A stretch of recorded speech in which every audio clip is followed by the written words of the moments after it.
You know, with the paranormal, there's a lot of people talk about ghost boxes and how they're not really a valid form of communication. And I thought, okay, there's got to be a way that I can come up with an experiment to either prove or disprove ghost boxes. And I think I've done it.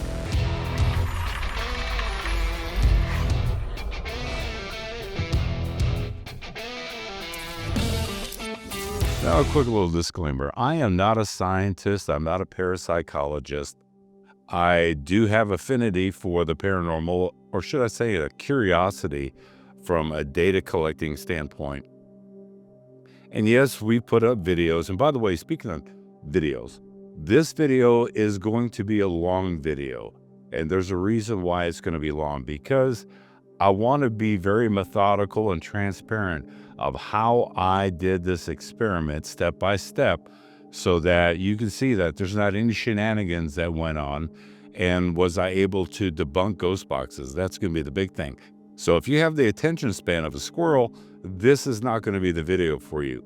But for those of you that are really interested to see a scientific approach, I'll put chapters down in the bottom of the video so that you can kind of follow along or skip along to the parts that are most interesting to you. But I will say that there will be some meat and potatoes throughout this conversation that may enlighten you just a little bit. So a quick little rewind or recap. North Texas Ghost Society started about almost 14 years ago. And with that quest, I've been very interested in the paranormal. Not so much is there heaven or hell. So for all the Bible thumpers, I don't want to hear any of that. I'm not searching for heaven or for hell or for anything that dwells in either. I'm trying to find out what causes this paranormal activity and some of the gadgets and equipment that we use to try to gather, and I'm going to say evidence, but gather some captures that we, the person that's capturing it, believes it is a valid capture. So let's talk about ghost boxes. Many detractors, many skeptics, many debunkers say that ghost boxes, number one, they're scanning through the frequency range, and all it is either a song, a DJ talking, or a commercial. Now, here's something I want you just to think about statistically. If you were to ask a question like, how many fingers am I holding up? And I'll show you that video in a moment. But if I was to ask how many fingers am I holding up, and I hold up 2, what is the statistical possibility that a DJ, commercial, or a song happened to give that reply virtually instantly to the question that I asked, and it happened to be correct? How many fingers am I holding up? 2, that's right. Statistically, it's starting to get astronomical, especially when you start carrying on a conversation.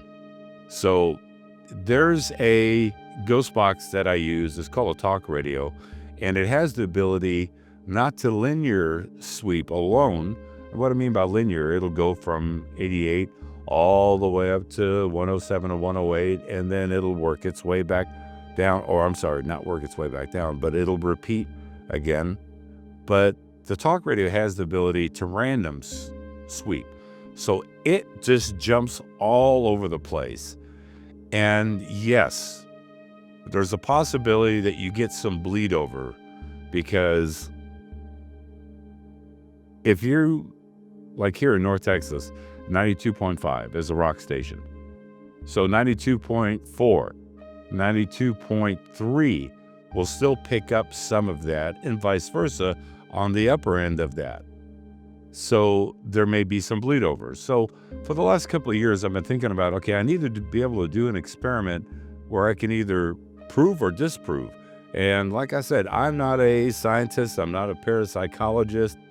I am trying to approach this the most methodical way and the most scientific way and the most critical way that I can, because I want to be able to approach it and say, okay, you know what? If it's debunkable, it's debunked, and I will never use a ghost box radio ever again.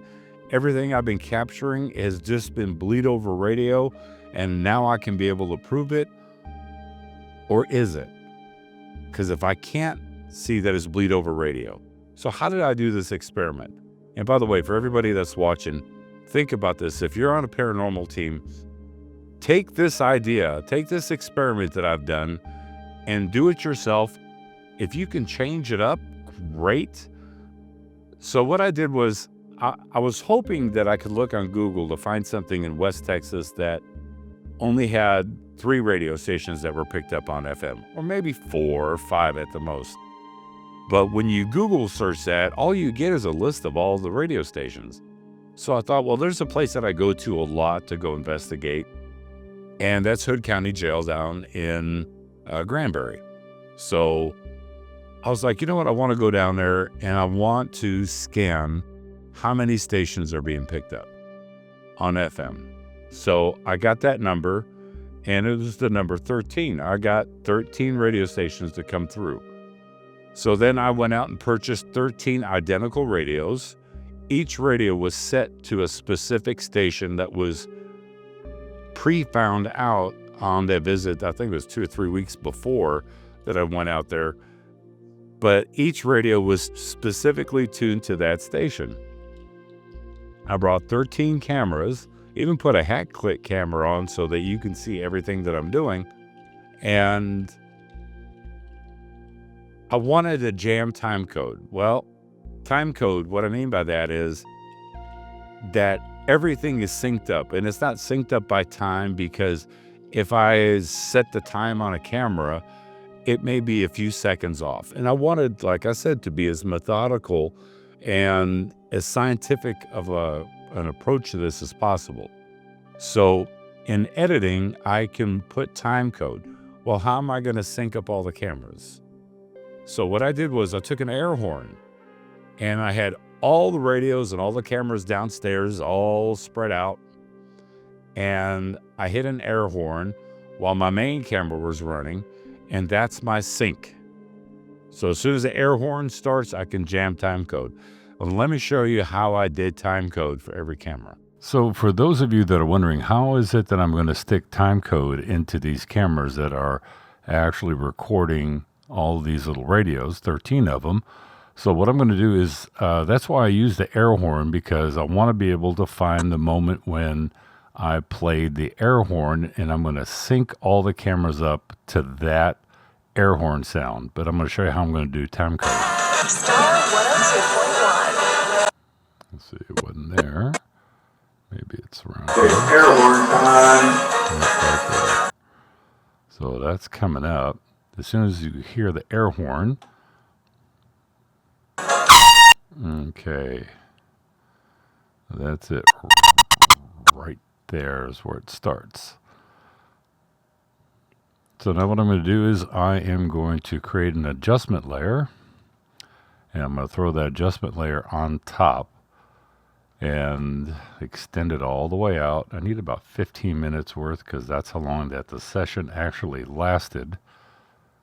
Let me get to roughly, I guess that was right about the right time right there. So I'm going to click that. Now we're going to go to effects. I'm going to look up meta for metadata and timecode burn-in. So you see right now it's showing 357. So that's not correct. I need to generate timecode from this beginning portion. And I'm just going to drop it down a hair. And then I'm going to add in some text of what the station was. This particular camera, the GoPro Hero 5, this one, let's see, on my sheet is 102.1. 102.1. So that's the station that I've got. I'm going to extend this out all the way through. And as we watch...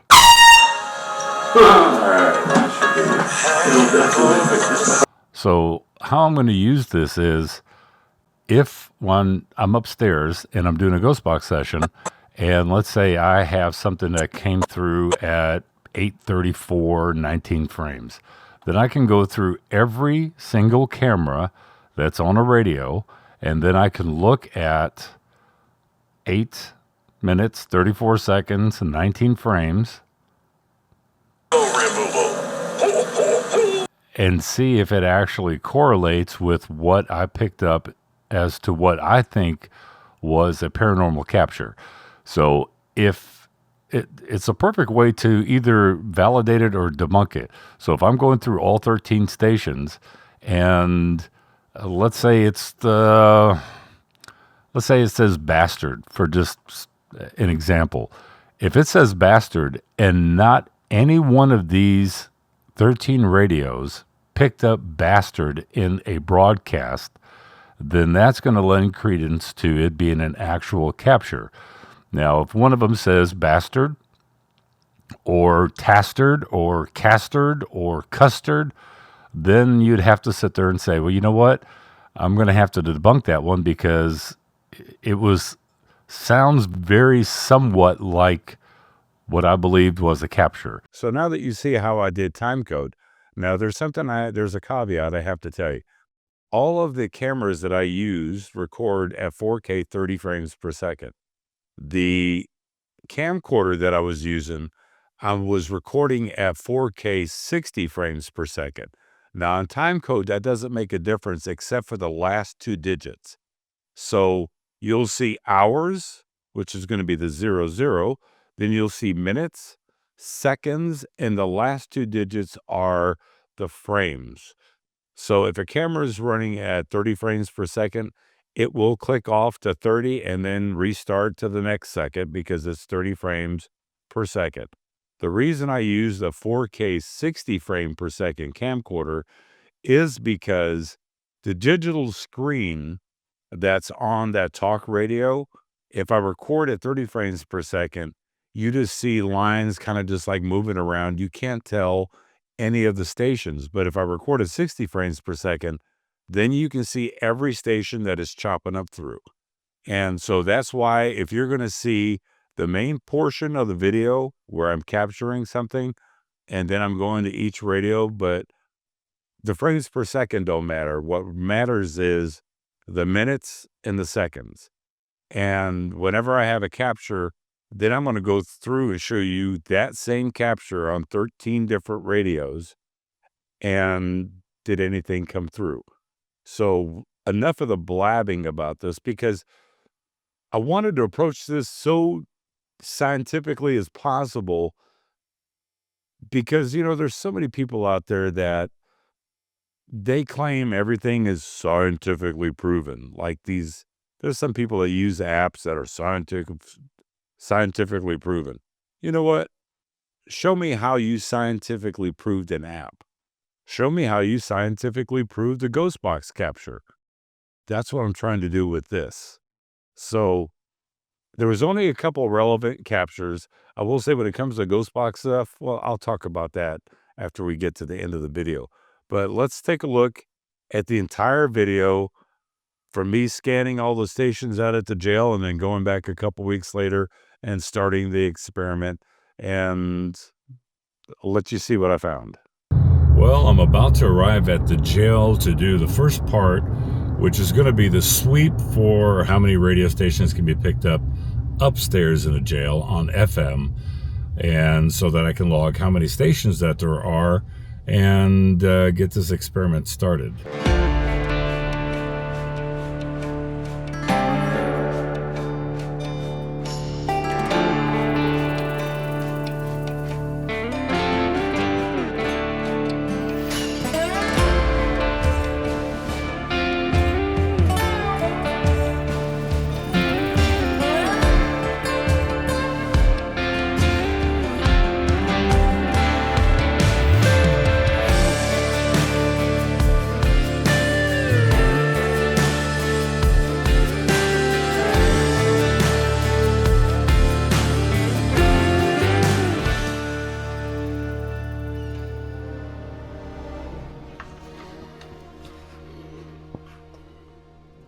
Free grade, be STEM successful.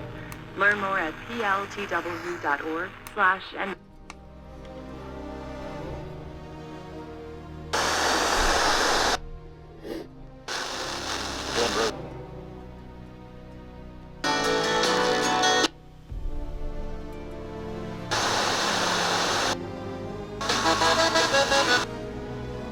My eyes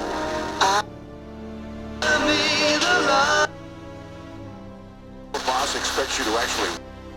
Been in skin here. If you've noticed... If you want to get in and win some space...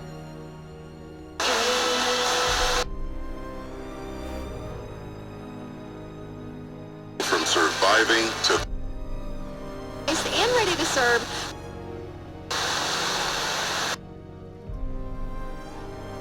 path at all. So much...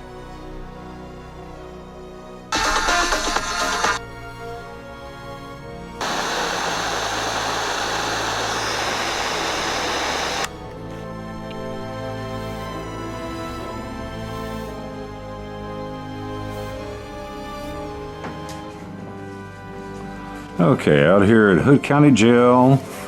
So as you saw from the previous video, 13 radio stations. So I'm going to put 13 radios out.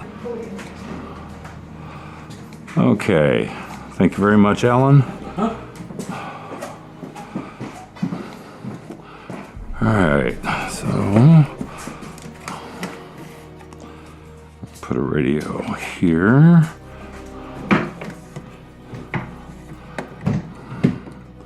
Radio there. We'll put one here. Put one, I guess right there will be good.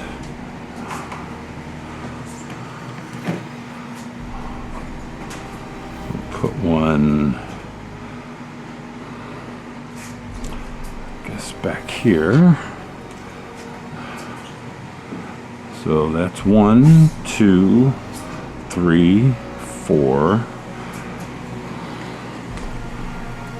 Let's leave it at 4, oh, maybe 5. I'll do 5 right here.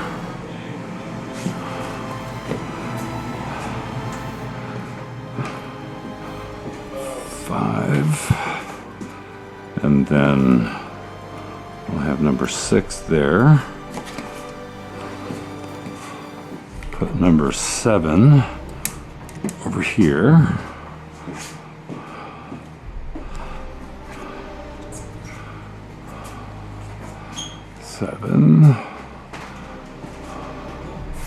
Let's see. Maybe we'll put number 8 right up here.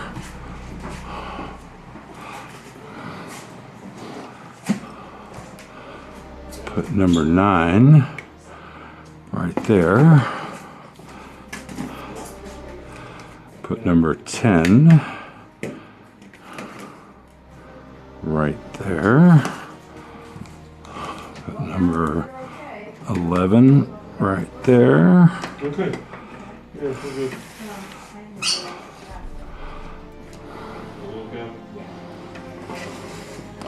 11 right there. 12. Put number 12. Where should I put it? I guess we'll put number 12 up here. And then number 13. It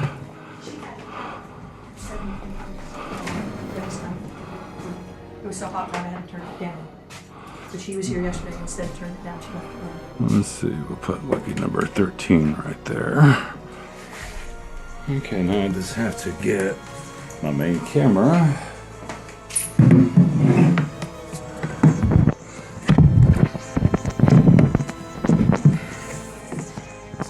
I got my main cameras.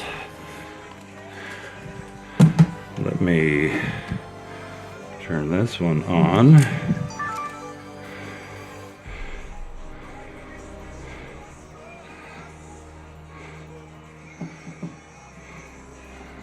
Okay, so I can, let me change the battery real quick.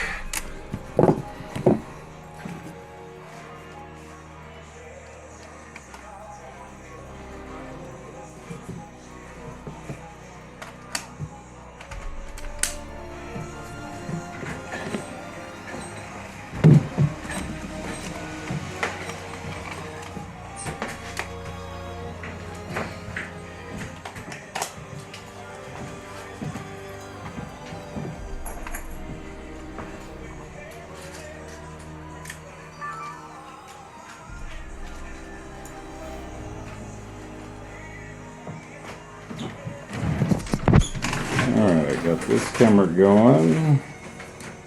So we'll start this one up. Okay, so this one's recording. I can turn this one off now.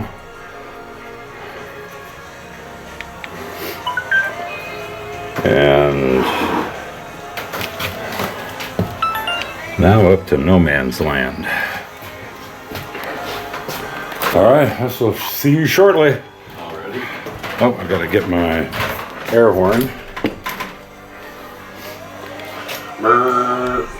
Yeah, I'm probably gonna do that right now, because I don't know if those back there will pick it up. I bet you if you stood in the middle of the stairs, Think it'll go all the way back to the kitchen? probably. It's just kind of echoey, you know? All right, just for giggles. Okay, air horn time. All right, that should be. It'll definitely pick it up. I did that to my dog.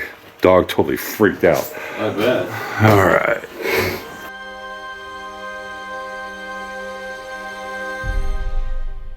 Okay. So now time to start this ghost box experiment to see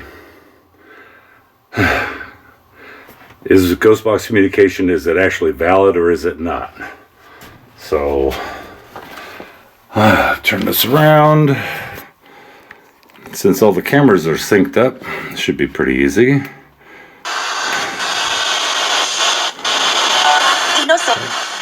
And I'm going to do random. Hello?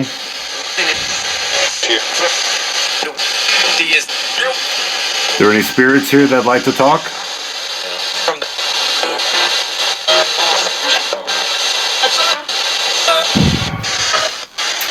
I have been here many, many, many times over the years.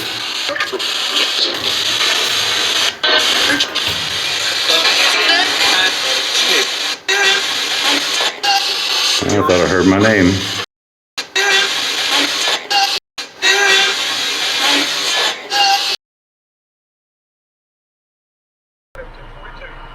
Why the gain is the night.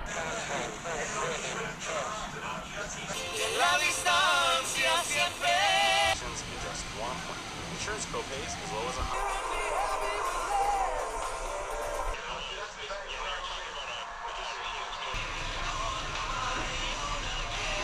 Can I keep it real for a second, baby? Would you judge me?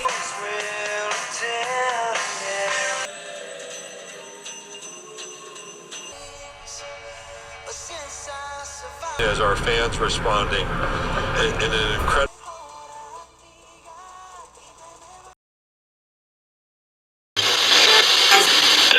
So Stephen, are you here, Stephen?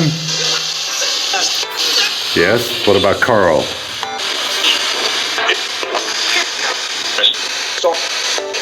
Do you remember Cindy, the girl I brought with me?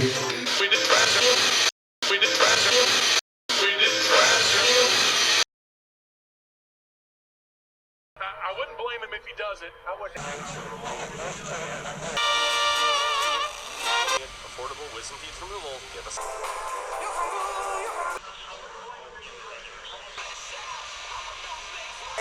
Trying to trick my mind frame.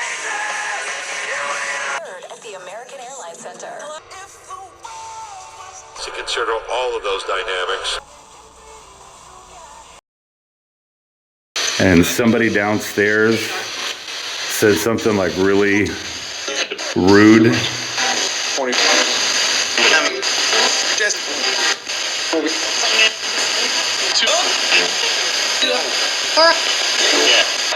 That sounds like a fuck.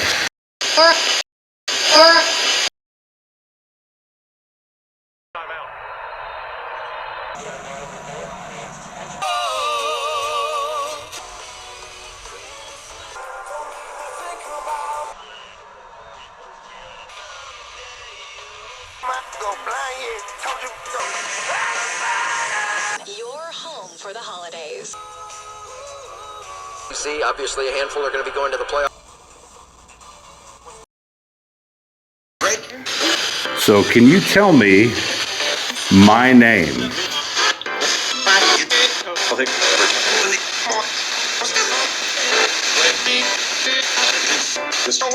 Can the spirits here in the jail tell me my name, please?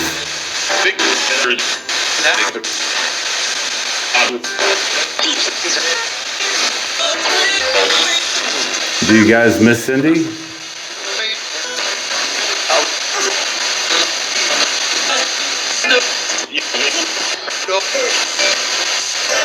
You know, my first time here, I picked up an EVP when one of the girls that was with us was reading that poem, and you said, "Oh, shut up."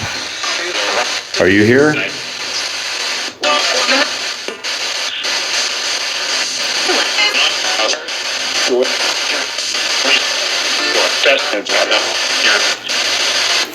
You know, it's raining outside right now. Does that help with communication?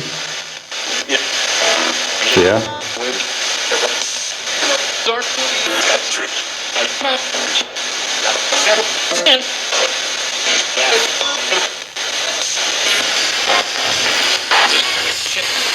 So what do you think about all the people that come out to the jail and come visit?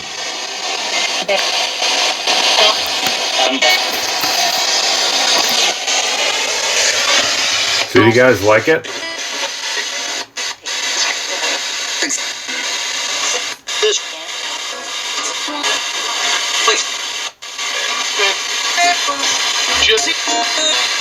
Alan really seems to really like this jail and is taking good care of it. You guys like Alan?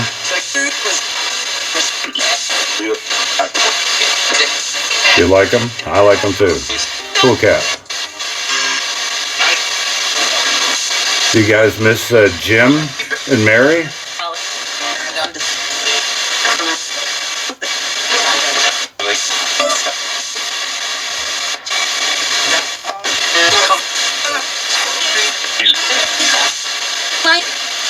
Mary and Jim really appreciated this jail. I hope that they're doing well. Do you guys get to visit with them?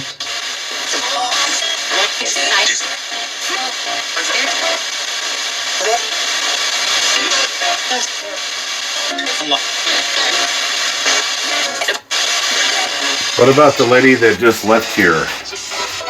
What's her name?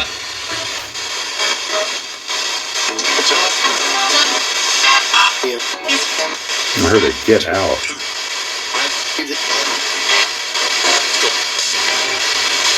The lady that left here, that's part of this jail. What's her name? She's the one that took the money out of the box.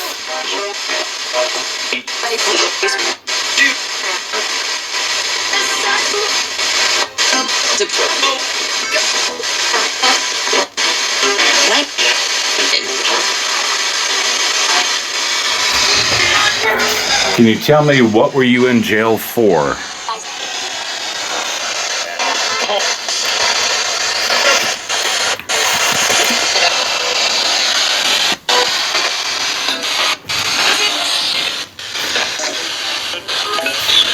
And all of a sudden it got a lot quieter.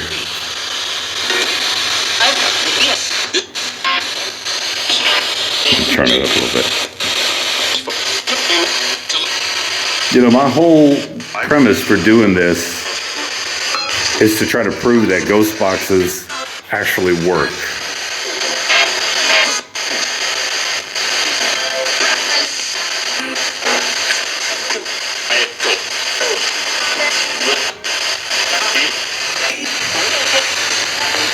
I'm gonna go over here to this other cell.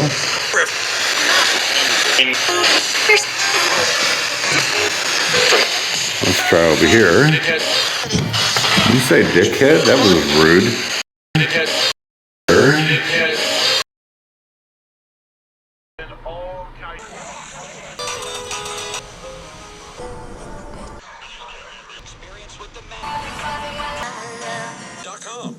Just change the Against a bulldog.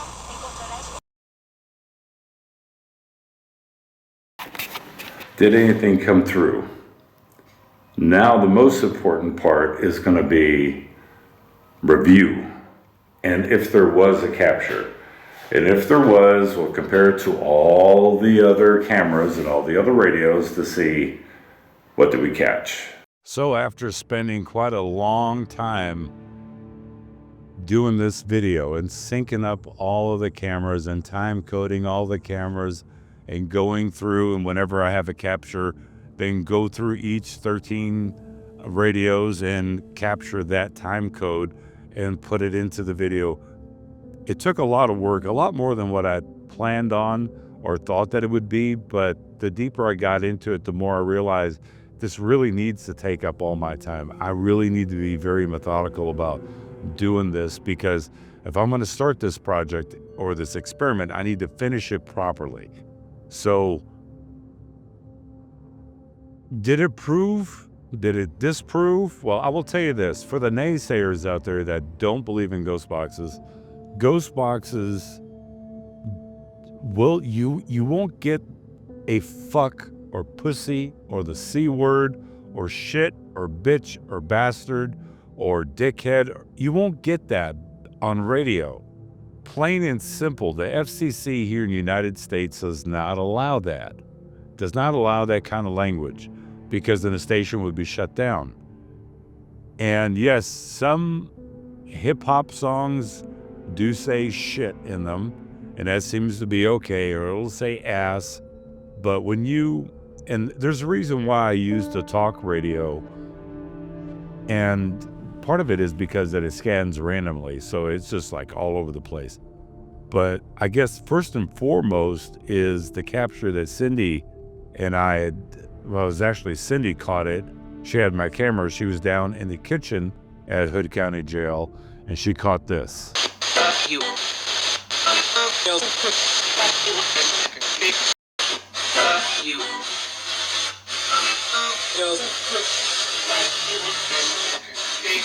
So like I said, the FCC is not going to allow a radio station to say any of that.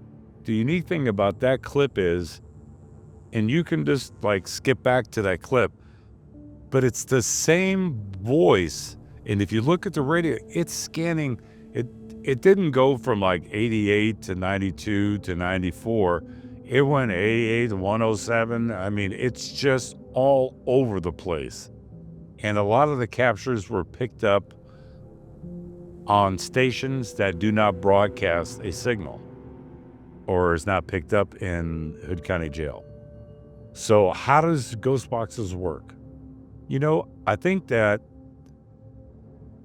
being someone that has built ghost boxes, a custom ghost box, for many years myself, I will tell you, I think that alchemy has something to do with it. And what I mean by alchemy is the person's intent when they're building something kind of rubs off on it. And I think that if you're open-minded enough, you'll start getting replies. And remember, I talked about meat and potatoes earlier in the video. Here's a meat and potato piece for you to think about. And I've mentioned this on other videos before, but I guess this is really the perfect video for me to reiterate what my thought process is on ghost boxes in that line of communication. And the analogy that I always give is, imagine that your radio it's like a telephone number to your house. And you have an operator that facilitates that communication between you and the other side. And it takes a while for the other side to make that connection with whatever radio it is that you're using.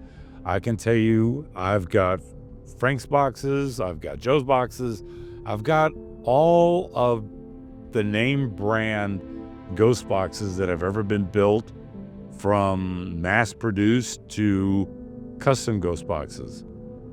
And each one, if I don't use it for a while, it takes a while for me to build up that connection again. But there's a lot of people out there that if you've done ghost box sessions, you know you've captured something that either said your name, something super relevant while you're asking questions, or said a bunch of curse words, and you know that's not radio. How does that work? Is it the firing And recharging of a capacitor on a custom ghost box where the sweep circuit has capacitors that are constantly charging, discharging, charging. I don't know. I don't know the answer to that. And if I did, I would probably be a billionaire. But I think that's why all of us get into the paranormal. And I think that all the debunkers that are out there need to keep doing what they're doing, because you shed light. First off, you take all these people that are just doing it for entertainment purposes only, or the ones that just straight up fake it, and you call them out on it. And I think that that's fantastic, because we need to be very critical about the approach that we take with the paranormal and the channels that you watch or the TV shows that you watch. Are they faking it? Are they being legitimate? I can tell you that we've been to locations where we've got one EVP, and that was it. But it was still one EVP. Was it worth it to me? Absolutely. Because, I'll put up these videos on YouTube, and I'll show you, the investigations that we've gone to and the places and the captures. But on the back end side that a lot of people don't know about, I'm also gathering a ton of data. And when you think about it, I've got almost 14 years worth of data that I've been compiling about what circumstances, what scenarios, what possible explanation can go along with this, whether it's ghost box communication, which happens to be this video, or like EVPs. EVPs is probably my first love, and probably still is. I mean, if I was to be honest, out of all the things paranormal, EVPs probably capture my attention and my passion the most, because I'm trying to figure out. There's another video that I'm going to be putting up, another experiment video regarding microphones and EVPs, and not so much debunking it, but what makes certain microphones a little bit more susceptible, whether that they're shielded or unshielded, whether it's a dynamic mic or a condenser mic or an electric mic. There's a lot of things that go into these experiments, and at the end of the day, it's up to you. It's up to you to decide. If you don't believe in ghost boxes, nothing in the world, this video, nobody's video will ever make you believe. And this video is not trying to make you believe. That's not why this video was made. This video was an attempt by me to debunk it for my personal satisfaction. Is it debunkable? And I didn't catch anything that was remotely close to being what I captured on the ghost box versus those 13 radios of 13 different stations. So if you're not going to believe, you're not going to believe, but that's okay. But when you watch these paranormal channels, remember, most of the time, a lot of them are for entertainment purposes only. I just wish that there was a lot more people out there, and maybe, I don't know, maybe this video will inspire a few more people out there to take this a little bit more seriously and try to gather up some information and try to figure out what's actually going on and take a data gathering approach to it in a very critical, open mind, where you need to try to debunk it first. And then what's undebunkable, then that leaves you with something that's questionable, possible, something else that you need to investigate a little bit more. What are we talking to? I don't know. How do ghost boxes work? I don't know. How do EVPs work? I don't know. But I love the quest. I love the quest. It's a great passion for me. Maybe it is for you. But for all the debunker channels out there, and if there's a couple of debunker channels that want to debunk this video, I mean, have at it. I tried my best to be scientific in this approach. And hopefully somebody got something out of this. If you have an idea of how to do this experiment in a different way, post it down in the comment section below, because I would love to hear your thoughts on what you think, because, you know, that's the thing about the paranormal community in general. It's become very, very, very petty. It's become super competitive, where everybody wants to be king ding-a-ling and think that they've done everything and that they're the best at everything. And nobody's the best. And if you single yourself out to be, you're the only one that's doing this, you're the best one out there, then you'll never collaborate or cooperate with other people and share data. Back in the 50s and 60s, even the early 70s, when it came to ITC, those great minds, they worked together. Now it's all about egos, and egos need to go away.